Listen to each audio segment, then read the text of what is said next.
Good morning, everyone. This is Trish from Free Range Home, and as promised from last week, I wanted to show you my straw bale garden. I've got everything planted now, and I just kind of wanted to show you what I have in each bale. This first bale here, I've got some watermelon planted, and what I did is kind of alternate on which side I do it so that they can bind off of each side of the bale. So I've got some watermelon planted there, and some more watermelon planted in the next bale. You guys can tell we love watermelon around here. And if you notice here, there's a little bit of grass growing. That's normal, that can happen. It doesn't really bother me because it's probably going to die off pretty fast. But if it bothers you, you can get some white vinegar and put a little detergent in it and put some gloves on and just douse your hands with it and touch the grass with the vinegar solution, and it'll kill the grass.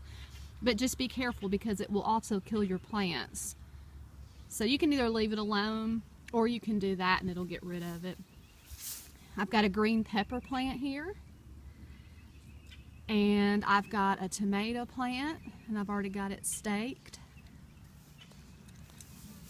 And I have got some Swiss chard, which is not doing so great, but I think that's due to the weather turning off pretty hot here.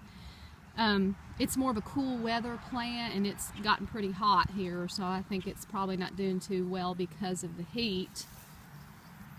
And then right here I planted an herb called sweet marjoram, which is one of my favorite herbs. It's excellent on green beans. So I've got that, and then I've also got some squash planted. And then if you'll notice, this is my raised bed here. Looks like some of it's about done with for the season. It's collard greens. I've got that, and then over here is the other part of the straw bale garden, and I've got cucumbers right here.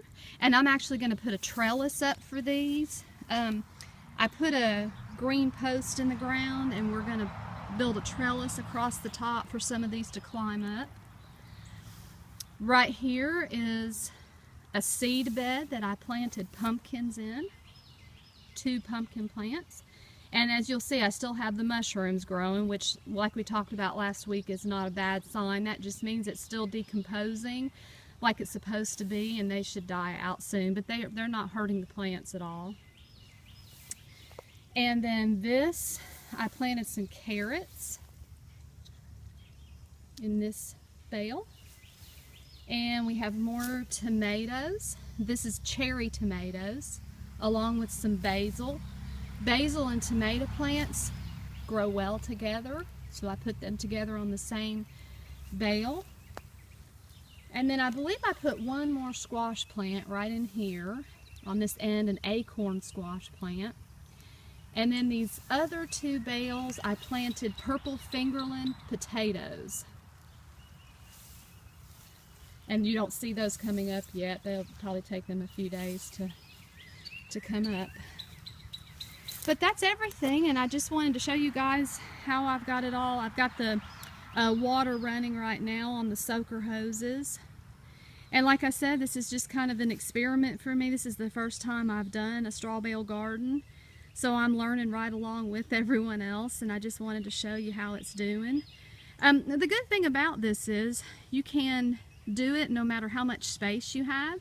You can just use one bale, or you can use, several bales like I've got here, depending on the amount of space. So, pretty much, I've even seen in the book that I was reading people putting one bale on a porch on an apartment complex, and they just had things growing in just one bale. So it's pretty versatile as far as that goes.